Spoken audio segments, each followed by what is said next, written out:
আমি মনে করি চরমোনাইকে জামাতের জোটে রাখা উচিত না। ইসলামিক তার একটা জোট করার চেষ্টা করলো, জামাতের আমি নিজে উদ্যোগ গ্রহণ করে চরমোনাই পীরের মাজারে গেলেন এবং তাকে আহ্বান করলেন এবং পরবর্তীতে তারা ইসলামিক একটা জোট করলো, বৃহত্তর জোট। ইসলামী আন্দোলন বা চরমোনাই পীর এবং আরেকটা আট্রসি পীর, এদের উৎপত্তিটা হয়েছিল হচ্ছে 80-র দশকে এরশাদ যখন ক্ষমতায়।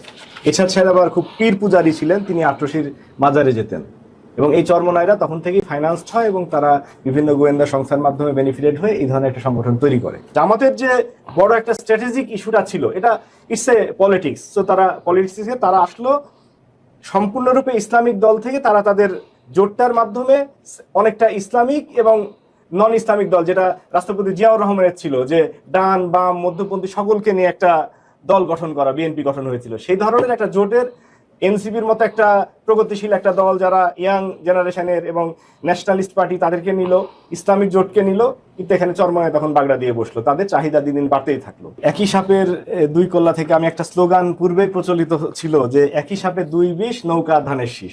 এটা আমি নিয়ে আসতে চাই নাই, কিন্তু ভাই বলার কারণে মনে হলো তাই নিয়ে আসলাম। যাক, প্রথমে আসি জোট নিয়ে। এখানে জোটের ক্ষেত্রে যে প্রবলেমটা হয়েছে, যে এই ইসলামী আন্দোলন বা চরমোনাই পীর এবং আরেকটা আট্রসি পীর, এদের উৎপত্তিটা হয়েছিল হচ্ছে 80-র দশকে এরশাদ যখন ক্ষমতায়।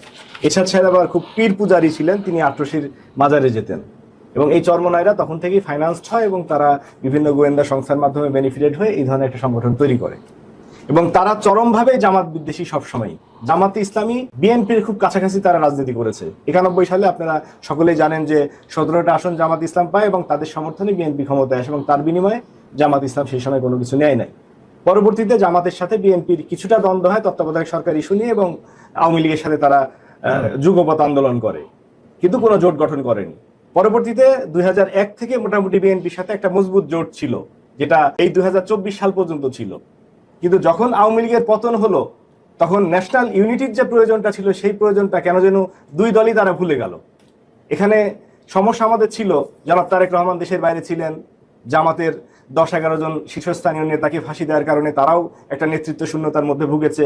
এই সকল কারণে 5 আগস্টের পরে আমরা যে ন্যাশনাল ইউনিটিটা আশা করেছিলাম, যে জামাতের একটা ভাই বিএনপির একটা ভাই একসাথে আন্দোলন করেছেন, তারাই আলাদা হয়ে গেল। তো এরপরে পরবর্তীতে যেটা হলো, যে ইসলামিক তার একটা জোট করার চেষ্টা করলো, জামাতের আমি নিজে উদ্যোগ গ্রহণ করে চরমোনাই পীরের মাজারে গেলেন এবং তাকে আহ্বান করলেন এবং পরবর্তীতে তারা ইসলামিক একটা জোট করলো, বৃহত্তর জোট করে, যারা বিএনপিকে প্রথমে মনে হচ্ছিল যে বিএনপিকে চ্যালেঞ্জ করার কোনো কিছু নাই, বিএনপি একেবারে 100% শিওর যে তারা সরকার গঠন করবে। কিন্তু এই যে ইসলামিক জোটটা হওয়ার পরে তখন বিএনপির মাঝেও একটা সিরিয়াসনেস আসলো যে না, নির্বাচনে আমাদেরকে প্রতিযোগিতার সম্মুখীন হতে হবে, যেটা জনাব তারেক রহমান বারবার ইংল্যান্ড থেকে বলেছে যে আমাদের এই নির্বাচনী মানে মাঠ অতিক্রম করা খুব সহজ হবে না, এবং বিএনপি সেভাবে প্রিপারেশন নিচ্ছে। পরবর্তীতে সবচেয়ে সারপ্রাইজিং ছিল যে জামাত এবং এনসিপি তাদের কথাবার্তা কিন্তু খুব কাছাকাছি ছিল। আমরা দেখেছি যে সংস্কারের ক্ষেত্রে বিএনপির অনেক অবজারভেশন থাকলেও জামাত এবং এনসিপি তারা খুব কাছাকাছি ছিল, যে মৌলিক সংস্কারগুলোর ব্যাপারে, সাংবিধানিক সংস্কার থেকে শুরু করে রাষ্ট্রপতি সরানো এবং অন্য ইস্যুগুলোতে তারা কাছাকাছি ছিল। কিন্তু কোনো অবস্থাতেই এনসিপি এবং জামাত তারা জোট করতে রাজি হচ্ছিল না, বরঞ্চ এনসিপি চেষ্টা ছিল বিএনপির সাথে জোট করার। পরবর্তীতে যেহেতু বিএনপির কাছ থেকে তারা 3-4টার বেশি আসনের অঙ্গীকার পায় নাই, পরবর্তীতে তারা জামাতের দিকে আসলো এবং এখানেই গন্ডগোলের সূত্রপাতটা। যখন ডক্টর অলি আহমেদ এবং এনসিপি যখন জামাতের সাথে জয়েন করলো, তখন চরমোনাই বলল যে তারা এই বিষয়টা জানে না এবং তারা এনসিপিকে 30টা সিট ছেড়ে দেওয়া তারা পক্ষে না। আর জামাতের যে বড় একটা স্ট্র্যাটেজিক ইস্যুটা ছিল, এটা ইটস এ পলিটিক্স। তো তারা পলিটিক্সে তারা আসলো সম্পূর্ণরূপে ইসলামিক দল থেকে, তারা তাদের জোটটার মাধ্যমে অনেকটা ইসলামিক এবং নন ইসলামিক দল, যেটা রাষ্ট্রপতি জিয়াউর রহমানের ছিল, যে ডান বাম মধ্যপন্থী সকলকে নিয়ে একটা দল গঠন করা, বিএনপি গঠন হয়েছিল, সেই ধরনের একটা জোটের এনসিপির মতো একটা প্রগতিশীল একটা দল যারা ইয়াং জেনারেশনের এবং ন্যাশনালিস্ট পার্টি তাদেরকে নিল, ইসলামিক জোটকে নিল, কিন্তু এখানে চরমোনাই তখন বাগড়া দিয়ে বসলো। তাদের চাহিদা দিন দিন বাড়তেই থাকলো। আমার ব্যক্তিগত অভিমত হচ্ছে, জামাতের মতো একটা ম্যাচিউর দল কিছু ইমম্যাচিউর ডিসিশন নিয়েছে। যেমন তারা 300 আসনে তাদের প্রার্থী রাখে নাই, তাদের প্রার্থীটা উইথড্র করে নিয়েছে। এখন যদি চরমোনাই তাদের সাথে যদি বিট্রে করে, তারা যদি জোটে না আসে, অনেক আসন হয়তো দেখা যায় 20-25টা আসনে জামাতের কোনো প্রার্থী থাকবে না, জামাত অথবা তার জোটের এনসিপি বা এলডিপির। সেই ক্ষেত্রে হয়তো এগুলো ওয়াকওভার দিয়ে দিতে হবে। একইভাবে চরমোনাইকে তাদের যেহেতু মার্কা আলাদা, জামাত চরমোনাই এনসিপি তারা নিজ নিজ মার্কায় ভোট করছে, এটা জামাতকে চিন্তা করা উচিত ছিল। কারণ হচ্ছে আমরা জানি যে সংবিধানের 70 অনুচ্ছেদ মোতাবেক ফ্লোর ক্রসিং নিষিদ্ধ, কিন্তু যখন মার্কাটা আলাদা হয়ে যায় তখন কিন্তু জোটের কোনো ভ্যালু থাকে না, সেখানে ইজিলি সে যে কাউকে ভোট দিতে পারে। কথার কথা 1991 সালে যদি জামাতে ইসলামী এমনটাও দাবি করতো বিএনপির কাছে যে আমরা প্রধানমন্ত্রিত্ব চাই, এই 17টা আসনের বিনিময়ে প্রধানমন্ত্রিত্ব দাও, তাছাড়া আমরা তোমাদেরকে সাপোর্ট দিব না, বিএনপি হয়তো বাধ্য হইতো। তো একই ব্ল্যাকমেল চরমনাই পীর করতে পারে। চরমনাই পীর বলতে পারে যে আমি 5টা আসন পাইছি, 5টার জন্য তুমি সরকার গঠনের জন্য আমাদেরকে প্রধানমন্ত্রিত্ব দাও বা রাষ্ট্রপতি বানাও। তো এই ব্ল্যাকমেলটা কেন যেন মানে জামাত আগে থেকে টের পায় নাই, বা ভাই বলছে যে এটা স্ট্র্যাটেজি, বাট আমি বলতেছি যে আমাদের বোকামিটা কারণটা হচ্ছে যে তারা উচিত ছিল এই ক্যালকুলেশনটা করা যে কোনো সময় চরমনাই বিচ্ছেদ করতে পারে। এবং ভবিষ্যতেও আমি মনে করি চরমনাইকে জামাতের জোটে রাখা উচিত না। জোট থেকে চলে গেলে জামাতের জন্য 3% ভোট দরকার নাই জামাতের, কিন্তু এই 3%-এর কারণে ভবিষ্যতে সরকার গঠনের মুহূর্তে যদি জামাত সরকার গঠন করার উপযোগী হয়, সেই ক্ষেত্রে তাদের 10-15টা আসন ভাইটাল হতে পারে এবং তারা জামাতকে ব্ল্যাকমেল করতে পারে।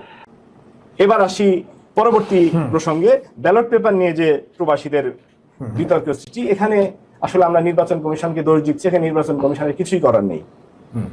কোন একটা প্রবাসী, আপনি জানেন যে অনলাইনে প্রবাসী না, জামাতপন্থীদের না, আমি প্রবাসীদের কথা বলছি, যে প্রবাসীরা অনলাইনে তাদের এনআইডির মাধ্যমে রেজিস্ট্রেশন করেছে এবং তাদের একটা ঠিকানা দিয়েছে। এবং সেখানে কাতার যে দেশের ঘটনা, ওমানে একটা জায়গাতে 300-এর মতো ব্যালট ছিল, যেগুলো ব্যালটগুলোকে নিজ নিজ প্রার্থীর কাছে পাঠিয়ে দেওয়া হচ্ছিল। সেখানকার জামাতের যিনি সভাপতি আছেন তার ভাষ্য আমি ঘন্টা দুয়েক আগে শুনলাম, যে উনি ব্যাখ্যা দিয়েছেন এইভাবে যে ব্যালটটা গিয়েছে, আমরা যেহেতু শ্রমিক, বেশিরভাগ বাংলাদেশের মানুষগুলো ওখানে শ্রমিক হিসাবে থাকে এবং শ্রমিকদের নির্দিষ্ট কোনো ঠিকানা পার্মানেন্টলি থাকে না, তারা অনেকে লুকায় থাকে, অনেকের হয়তো দেখা যায় আকামা শেষ হয়ে গেছে, এইসব কারণের জন্য তারা অনেক ক্ষেত্রে নিজের ঠিকানা ইউজ করতে পারে না। একটা পার্টিকুলার মিটিংস প্লেস বা কোনো একটা তাদের মধ্যে যে একটু ইনফ্লুয়েন্সিয়াল পজিশনে আছে, রেস্টুরেন্ট বা কোনো একটা ঠিকানা ব্যবহার করে হয়তো 100-200 শ্রমিক সেই ঠিকানা ব্যবহার করছে, সেই ঠিকানাতে সমস্ত ব্যালটগুলো আসছে। এবং একই সাথে ওই ওমানের যারা ওই ডাক পিয়ন, তারা এসে করছে কি, যে আরো 2-3টা মানে স্থানের ব্যালটগুলা নিয়ে এসে বলছে কি, তোমরা যেহেতু বাঙালিরই ব্যালট, এগুলা সব গ্রহণ করো। এই কারণের জন্য একজন ভদ্রলোকের কাছে 200-300 ব্যালট হয়েছে এবং সবগুলো ব্যালট খাম না খোলা পর্যন্ত মোবাইল নাম্বারটা খুঁজে পাওয়া যায় না। সো মোবাইল নাম্বারগুলোতে ডাকতে গেলে খামটা খুলতে হয়েছে। সো উনি সমস্ত ব্যালট এক জায়গাতে রেখেছেন এবং মোবাইল নাম্বার অনুযায়ী তাদেরকে কল করে ব্যালটগুলো দেওয়ার দায়িত্ব দেওয়া হয়েছিল আর কি। পারতেছিলাম না আপনার মাঝখানে ইন্টারাপ্ট করা, ওনারা দায়িত্ব দেওয়া হয়েছে এটা খুলবে আর উনি একা ফোন দিবে। আপনি পরে কথা বলুন। জি জি বলেন। পারতেছি না ভাই, আপনি সবাই চুপ থাকেন। এরপরে সেই ব্যালটগুলো উনি ডিস্ট্রিবিউট করতেছিলেন, সেটাই এখন বলা হচ্ছে যে এখানে কেলেঙ্কারি। কিন্তু নির্বাচন কেউ যে ঠিকানা দিবে সেই ঠিকানাতে ব্যালট আসবে, এটাই খুব স্বাভাবিক। এবং এই জায়গাটাতে ব্যালট আসার পরে ওখানে কিভাবে ডিস্ট্রিবিউট হবে, এটা তো নির্বাচন কমিশনের নীতিমালার মধ্যে নাই। সেটা হয়তো এইভাবে ওপেনলি তার করা উচিত হয় নাই, সেটা সব সত্য, কিন্তু এখানে জালিয়াতির কোনো প্রশ্ন আসবে, বিষয়টা সেরকম নাও হতে পারে। মানে পূর্বেই বিএনপি এই 15 লাখ এর মধ্যে এটা হয়তো কয়েকশো ব্যালটের একটা দেশে ঘটনা ঘটছে, এটা নিয়ে এত হাউকাওয়ার মতো কোনো বিষয় আছে বলে মনে করি না। বলা হয়েছে যে এবার প্রবাসী ব্যালট বা পোস্টাল ব্যালটের যে সিস্টেম রাখা হয়েছে, এটা ইচ্ছাকৃতভাবে রাখা হয়েছে বিএনপির বিরুদ্ধে। কিন্তু সমস্ত প্রশাসন তো বিএনপির পক্ষে। এখন আমরা দেখতে পাচ্ছি কি, যে রাষ্ট্রের পুলিশ, সিভিল প্রশাসন সবকিছু বিএনপিকে, তারেক রহমান প্রধানমন্ত্রীর মর্যাদা পাচ্ছেন, যেখানে যাচ্ছেন উনি ভিভিআইপি মর্যাদা পাচ্ছেন, এসএসএফ প্রোটেকশন, সেনাবাহিনী প্রোটেক্ট করতেছে তাকে, পুলিশ যে কোনো জায়গাতে যে উনি প্রধানমন্ত্রী স্ট্যাটাস এনজয় করছেন। তো সেই ক্ষেত্রে তো লেভেল প্লেইং ফিল্ড থাকছে না। আমরা যেখানে দেশে এই কথাগুলো শুনছি, সেখানে আবার জামাতের উপরে আসছে অভিযোগ, এটা খুবই দুঃখজনক।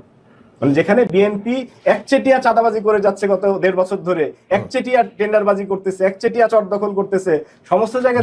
চরের নাম না ভাই, হামিদিয়া, বঙ্গবাসিয়া, 2 একটা